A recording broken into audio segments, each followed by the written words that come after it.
On this episode of AMA Air, Interim Executive Director Chad Budreau and AMA President Rich Hanson discuss the FAA Reauthorization Act of 2018. Plus, meet AMA Air's official new co-host. And hear how your club could receive a grant just for receiving community recognition. All that and more on this episode of AMA Air.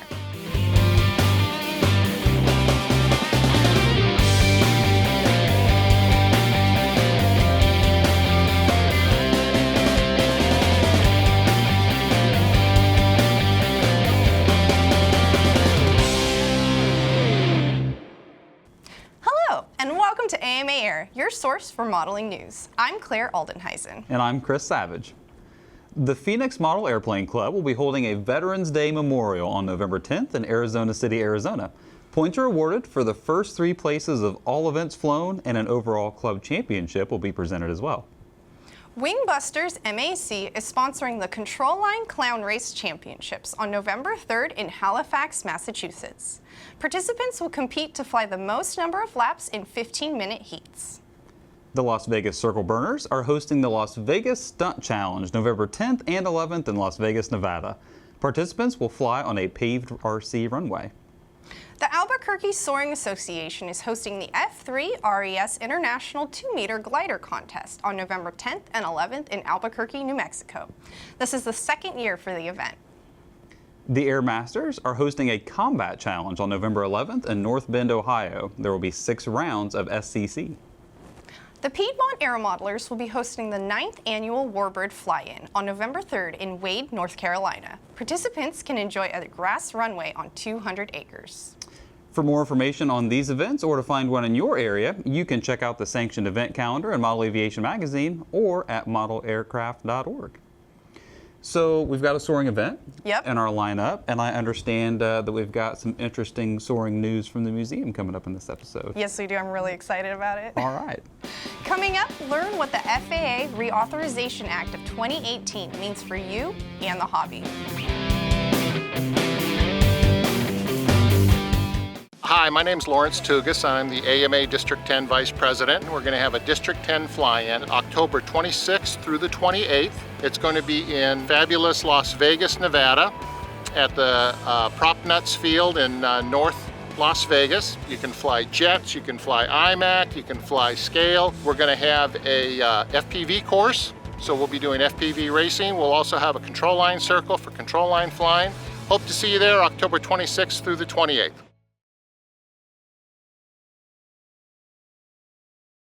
If you haven't planned your visit to AMA Expo West, there is still time.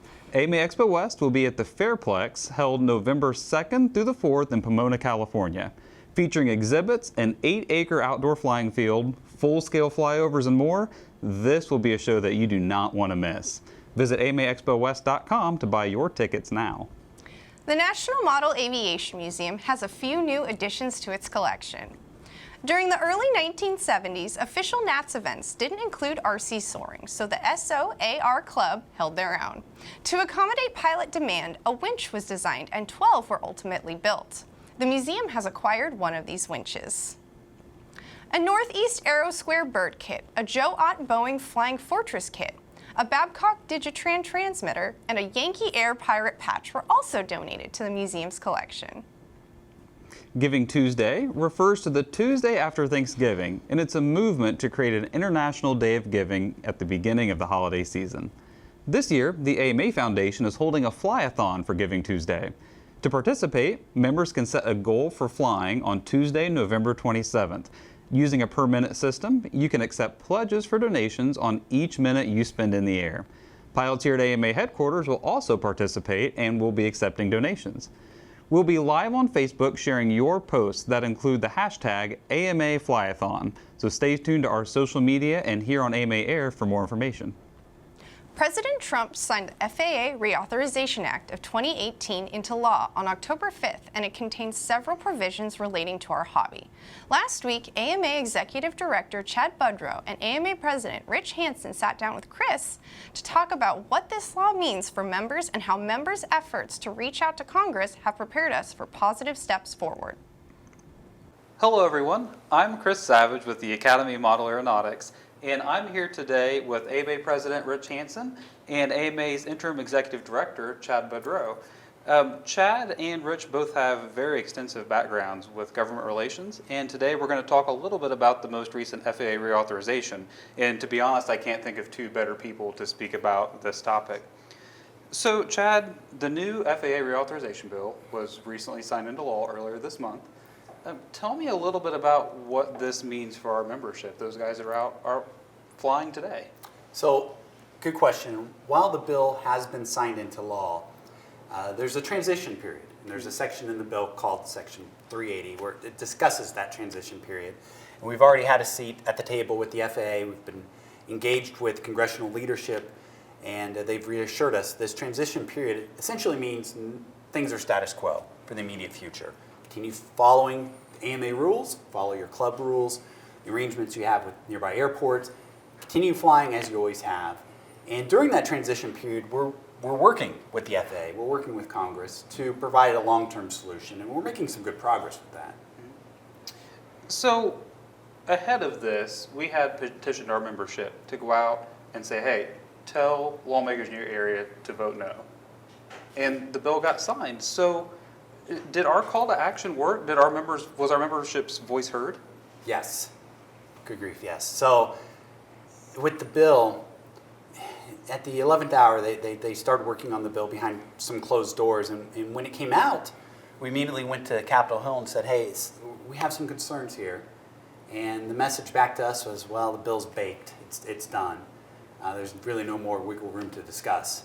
So that's when we asked our members to contact Congress. And we knew it was not likely we'd be able to stop the bill, but what we needed is we needed to make some noise. And we needed to energize our members to open up some doors that were previously closed. And they did that. And I'll share a story and then I'll turn over to Rich. Is the timing of this was a little bit of a challenge because this is happening during the Kavanaugh hearings.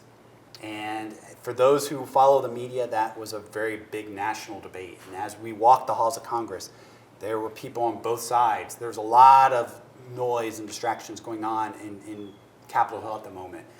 And the hallways were just lined with people making their voices heard on the Kavanaugh issue. And yet, I cannot thank our members enough because despite that big national debate, our members' message was heard loud and clear. It cut through all that noise, and it got legislators to come to us and say, hey, we hear your members' message. We hear your concerns. And in some cases, it's almost a plea. Please tell your members to stop. So because of that, yes, we were not able to stop the bill, but it opened up the door to shape it in a positive way. Yeah, absolutely. You know, I first of all would like to thank the membership.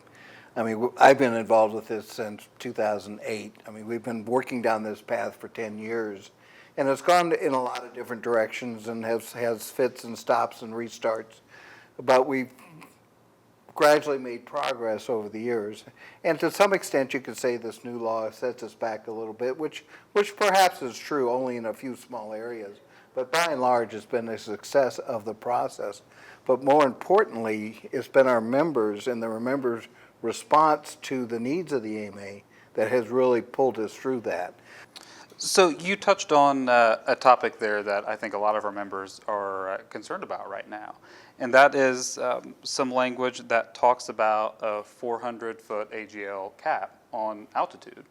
So can you talk a little bit more about that and help our members understand exactly what that means and what the future might look like?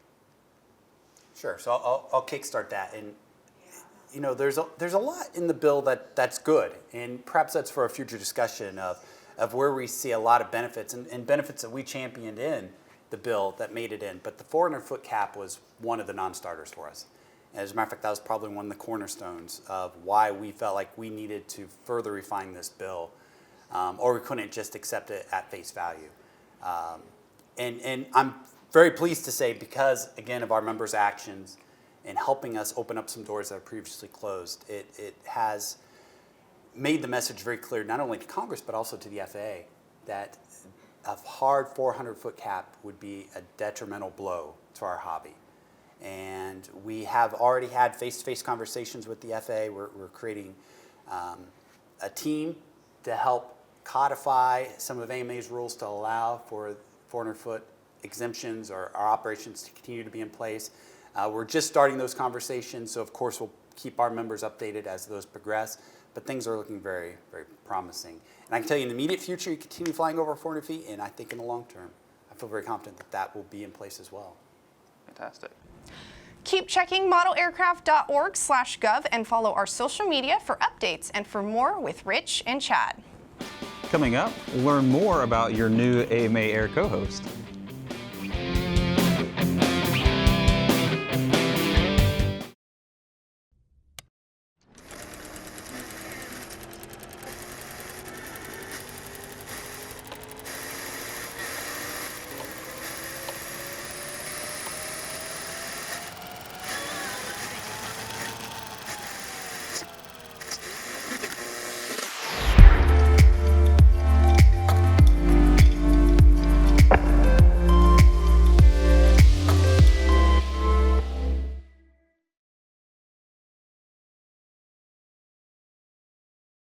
You're probably familiar with our new co-host, Claire, by now.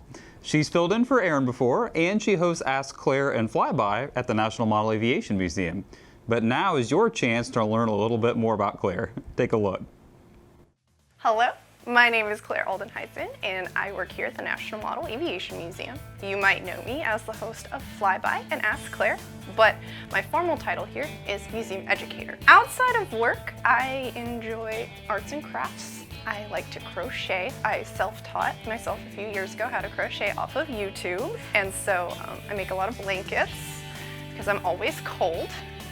Part of that is due to the fact that I am from California, so moving to Indiana was kind of a big environmental change for me, so I am constantly freezing. I also love cats. They are my favorite animal. I have 2 cats at home. Their names are Pepper and Apollo. Pepper is a Siberian forest cat. He is a big black monster. And Apollo is a dull-faced Persian. He's white, and so they're like salt and pepper. I got my bachelor's degree in 2009 from California State University, Chico, in comparative religions with minors in art history and anthropology. And then in 2016, I graduated from the University of Washington, Seattle, with a master's in museology. I wrote my thesis on food tourism, which is a big hobby and interest of mine outside of work. I might not look like it, but I actually love food, and I love trying any kind of local food that I can find. So if I'm traveling, I try to go where the locals go. I do love to travel. I got the bug a few years ago. In high school, I studied Japanese, and I got to go to Japan 2 times, and that was really cool. More recently, I spent a year abroad in Turkey. I lived in the capital, Ankara, and I also got to visit Germany and England, and that was really cool. I'd love to go to the rest of Europe. I'd love to see Italy, France, Germany. I recently did a 23andMe DNA test, and I'd like to do a heritage tour, so I'd love to go, obviously, to France, Germany, and Ireland. Ireland was a big surprise for me. I never expected that, so luck of the Irish, I guess.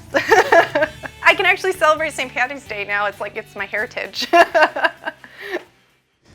So Claire, we had some technical difficulties at the beginning of the show here that our viewers were spared from. Yeah, thank But goodness. it gave us a great opportunity to get to know more about each other. Yeah, we bonded. Yeah, absolutely, absolutely. So when did you start at AMA? I started in AMA at June 2016, actually. I moved here 9 days after graduating from the University of Washington in Seattle from the museology program there. Very cool. And I see that you wore, as you mentioned, the same wardrobe that you wore during your interview for consistency. Yes, for consistency, and in case anybody couldn't quite place me, I wanted to make sure that they were like, oh, it's that's the same person staff I just feature. saw. Yeah, exactly. Fantastic. Well done. Coming up, learn how your club can apply for a grant for receiving positive media coverage.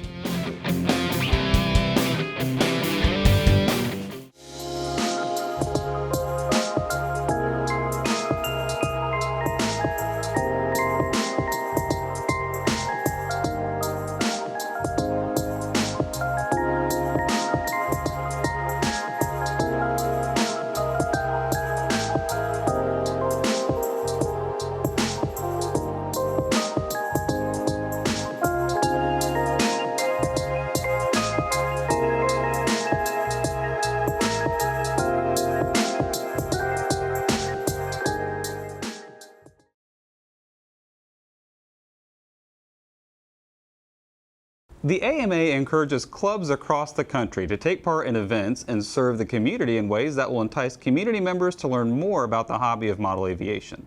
Becoming a vital part of your community will help you build your club membership and inspire others, including the youth in your community. To encourage clubs to promote model aviation, the AMA offers clubs cash incentives for positive local media coverage for a public event, public service, club announcement, or other coverage. The program is simple. If your club has received publicity through the local media, simply submit the article, radio segment, or television clip to AMA's Public Relations Department. The department will review your application and reward your club's treasury based on the coverage that you received. Visit modelaircraft.org for qualification rules and submission guidelines. That's all for this episode of AMA Air. You can stay connected with us by following us on Facebook, Twitter, and Instagram. For even more videos, make sure you subscribe to our YouTube channel. And from all of us here at AMA, thanks for watching. We'll see you next time, but for now, it's time to get flying.